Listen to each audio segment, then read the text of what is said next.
Welcome to AS tour and travel. Funds जो new है उस पर वीज़ा आएगा या नहीं, ये बहुत लोगों को डाउट होता है।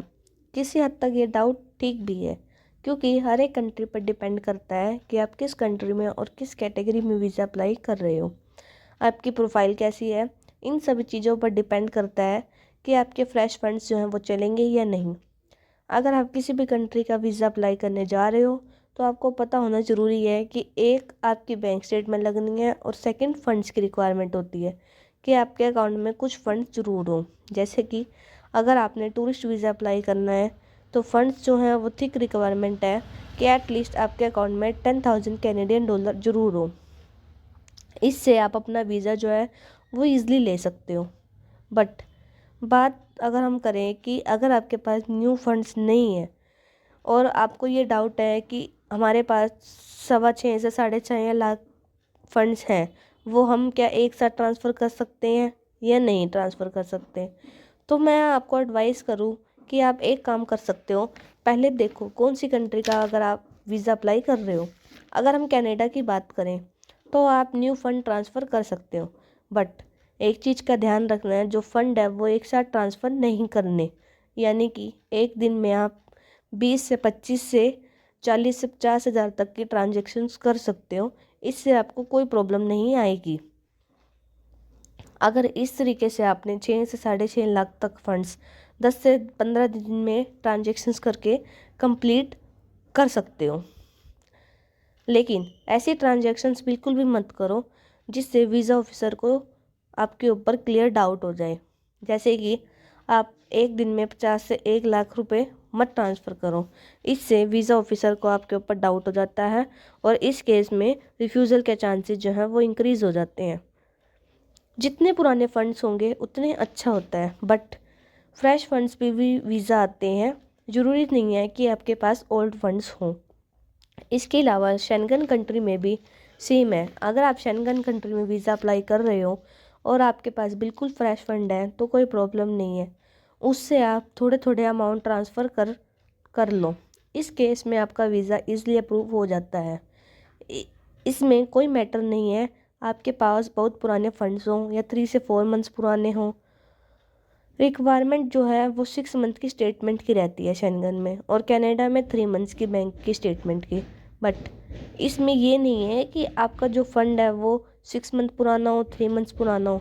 रिक्वायरमेंट होती है स्टेटमेंट की, ये चेक करने के लिए कि आपकी प्रीवियस ट्रांजेक्शन जो है वो कैसी चल रही है।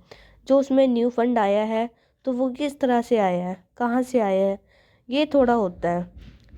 इसको आप अपने कवर लेटर में एक्सप्लेन कर सकते हो। इसी तरीके से यूके में अप्लाई करने के लिए थोड़ी सावधानी ज़्यादा करनी पड़ेगी।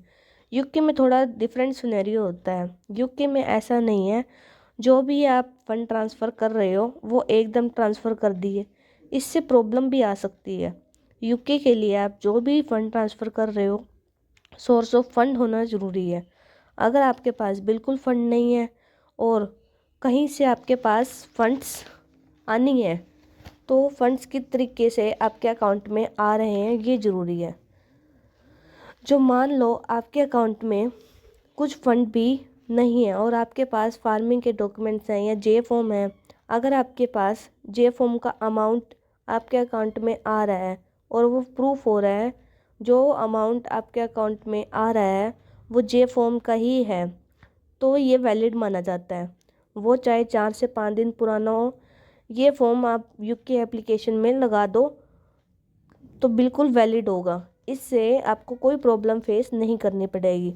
और अगर आपके पास फंड्स का प्रूफ नहीं है कि कहाँ से पैसा आ रहा है, अगर आपके पास इसका प्रूफ नहीं है, इससे आपको प्रॉब्लम आ सकती है और वीज़ा ऑफिसर आपसे क्वेश्चनिंग कर सकता है। लेकिन बाकी कंट्रीज़ में ऐसा कोई प्रॉब्लम नहीं होती, बट यूके में ये चीज़ देखने को मिलती है।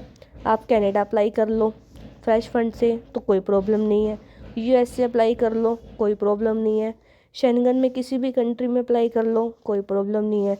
इसी तरीके से आप साउथ कोरिया या जापान में अप्लाई कर लो तो भी आपको कोई प्रॉब्लम नहीं है। इवन ऑस्ट्रेलिया में भी फ्रेश फंड्स जो हैं वो चल जाते हैं। बट इसके अलावा जो चीज़ देखी जाती है, आपके फंड्स के अलावा इनकम है जो वो कितनी है और आपकी फैमिली टाइज, कंट्री टाइज, है वो कितनी स्ट्रॉन्ग है। अगर बाकी चीज़ें काफ़ी स्ट्रॉन्ग है तो इस केस में आपके पास फ्रेश फंड है तो कोई प्रॉब्लम नहीं है और इससे आपको वीज़ा लेने में आसानी हो जाती है। बस यूके कंट्री में अगर आप वीज़ा अप्लाई करने के लिए सोच रहे हो तो आपको इन सभी चीज़ों का ध्यान रखना ज़रूरी है। बाकी अदर कंट्रीज़ में आप बेफिक्र होकर अपना वीज़ा एप्लीकेशन कर सकते हैं। तो उम्मीद करते हैं ये इन्फॉर्मेशन काफ़ी हेल्पफुल रहेगी आप सभी के लिए। तो जल्दी मिलते हैं एक नई वीडियो के साथ। Thank you for watching. Like subscribe करना ना भूलें।